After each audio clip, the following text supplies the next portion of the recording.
Okay, kamusta po? Doc Willie Ong po. Napakainit ng panahon. Grabe, 38 degrees. Ang init-init, marami na hilo. Kanina nga doon sa sortie natin, maraming mga senior citizen Sabi ko, kung nahihilo na kayo, ingat po. Pwede kayo lumipat sa malamig na lugar. Okay? Ano ba warning signs ng heat stroke at heat exhaustion? Dalawa po to, hindi pareho. Ang heat exhaustion, medyo unang stage to. Unang stage na may sintomas na rin. Pero yung mas malala, yung heat stroke mismo. Actually, kanina, pagkatapos mag-speech ni Mayor Isko, pag-akyat niya, hinahapo siya hinahapo, pinapahinga muna natin Medyo nahilo-hilo siya. Yung naramdaman ni Mayor Isko, after nagsalita siya mga 30 minutes medyo mainit talaga. 30. Ilalim ng araw. Ilalim ng araw, medyo papunta na yun sa heat exhaustion. Ang heat exhaustion, ibig sabihin, sa sobrang init, mapapawisan ka. Pawis na pawis ka, naubos yung salt, yung asin, yung tubig sa katawan. Sino ang naapektuhan ng heat exhaustion? Ingat po kayo kung nasaan man kayo sa Pilipinas, sa norte o kahit dito, Central Luzon. Sino affected? Elderly. Basta mas matanda, mas madali tamaan ng heat exhaustion, papunta to sa heat stroke. Yung mga may high blood, yung mga nagtatrabaho sa mainit na lugar, o construction worker, yung mga gwardiya, mga police, hot environment. Ano ang warning signs? Ito warning signs. Nanghihina. Manghihina ka, sasakit ang ulo, masusuka, tapos irritable, siyempre irritable ka, at uhaw na uhaw, dry mouth, na uhaw ka pa, at pinapawisan. Tapos yung temperatura mo, hawakan mo sa leg mo, umiinit ka. At ito hindi magandang sintomas, hindi na umiihi. Pag kumukonti na ihi mo, talagang yellow-orange na, delikado po. Nauubusan ka na ng asin at tubig sa katawan. Ito ang heat exhaustion. Pwede ang mangyari, hindi mo mapapansin, lalo na sa may edad. Kasi po, yung mga may edad sa atin, ang nangyari, hindi sila madalas mauhaw. Kahit kulang na sila sa tubig, hindi sila nauuhaw. Okay? Ano gagawin natin pag heat exhaustion? Hindi lang tao pati hayop. Pati mga hayop, pusa, aso na mamatay sa heat stroke, heat exhaustion. Unang-una, tingnan natin kung malala, nahihilo na, dalhin mo na sa clinic, di ba? Pero kung hindi pa naman, pwedeng painumin ng malamig na tubig. Okay? Kahit anong malamig, tubig, juice, pag gising pa siya, dapat gising pa to, hindi to groggy. Tapos luwagan yung baro. Pwede may necktie, masikip yung baro.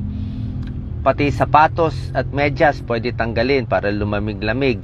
Tapos yung mga yelo, 'di ba? Pwede mo ilagay dito, malalamig na bottled water, dito sa ulo, 'di ba? Sa kilikili, papalamigin mo, parang may lagnat. Palamigin mo. Yung iba nga nilulubog pa sa malamig na tubig. So painumin lang, dalhin lang sa isang malamig na lugar. Baka makuha na to sa heat exhaustion. Tapos ang pinapayo ko, ano ba magandang inumin? Bigyan nyo ng buko.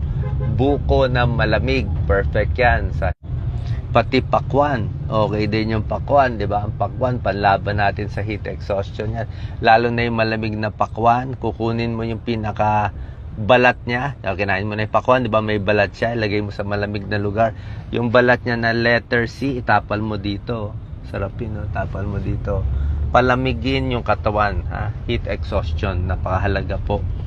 Next, pag hindi ginamot ang heat exhaustion, aabot tayo sa heat stroke.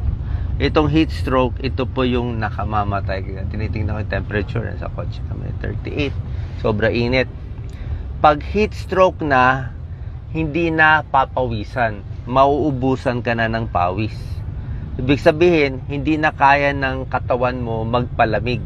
Yung pawis kasi pinababa niya yung temperature mo Sabihin, wala nang pawis at pag kinuha mo sa thermometer yung init ng katawan niya, mataas na siguro. Parang may lagnat na, 39 degrees, 40 degrees. Baka umabot pa sa 41. Pag umabot na sa heat stroke, ang sintomas, grabe na. Confusion, nalilito na. Altered mental status, hindi mo na makausap na maayos, hindi ka na gaano kilala. Okay? Slurred speech, nabubulol na, parang na-stroke na.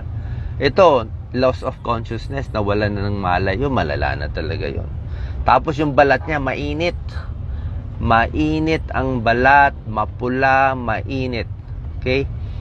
Minsan may nagkukumbulsyon, seizures, at init na at namamatay pag walang treatment. Ngayon, ang first aid sa heat stroke, dadali mo talaga sa ospital, talagang sinesweruhan, o pag habang wala pa, talagang palamigin, dalhin sa isang malamig. Ang sa tip ko, maghanap kayo ng puno. Sa ilalim ng puno, mas malamig. Tapos ilubog sa malamig. Minsan ka nilulubog siya sa malamig na tubig, sa bathtub, basta ibaba lang yung temperature. Tapos pahanginan.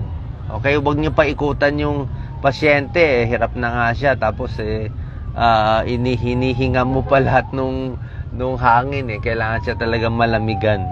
Okay, heat stroke, nakamamatay. Minsan nga, pati hayop, pati pusa, alagaan natin. Pero ang ginagawa ko, ganito, pag alam mong ngayon, tanghaling tapat, 2:30, napakainit, uunahan mo na, inuman mo na ng malamig. Di ba? Pwede magpa-aircon ka muna, inuman mo malamig na. Pwede po kayo punta sa malamig na lugar, yun talaga pang laban natin. Bukod dito sa heat stroke, heat exhaustion, sabi ko nga, di ba, palamig, labas, palamig. Minsan may mga sakit pa yan. Ano nga tawag doon, Doc Lisa? Yung bungang araw, di ba? Magkakabunga sa bungang araw, may pula-pula yan. Minsan dito sa mga pinapawisan na lugar, sa leeg, sa likod, pinapalamigan din. Kumuha ka ng tuwalya, basain sa malamig, tatapalan ng malamig, pupunasan ng malamig yung leeg, yung katawan, yung likod. Okay, Doc Lisa, final tips. Yes. Sa heat stroke at heat exhaustion. Sa mga Buong nanay, araw. maglagay ho kayo ng ice tubig doon sa inyong ref. Tapos maghanda rin po ng mga kinayod na melon, yung melon juice, buko juice, pipino juice, para po yung mga para po yung mga anak ninyo, yung mga apo ninyo, kapag naiinitan sila, may nakaredy pong malamig na inumin doon sa inyong ref. At ito po ay makakatulong sa pagbawas ng mga nararamdaman natin na hindi mauwi sa heat exhaustion. Okay. Magbaon din po lagi sa sasakyan ninyo. Lalo na po yung ating mga nagde-deliver na kamotor. Sila po yung kawawa ngayon. Pwede mga ice cooler, di ba? Mga yelo, o lagay mo sa Coleman, o anong styrofoam, di ba? Styrofoam. Okay, God bless po. Ingat po delikado yan. Kung gusto nyo mag-charity work, magbigay kayo ng malamig na tubig. Okay, God bless po. Ingat.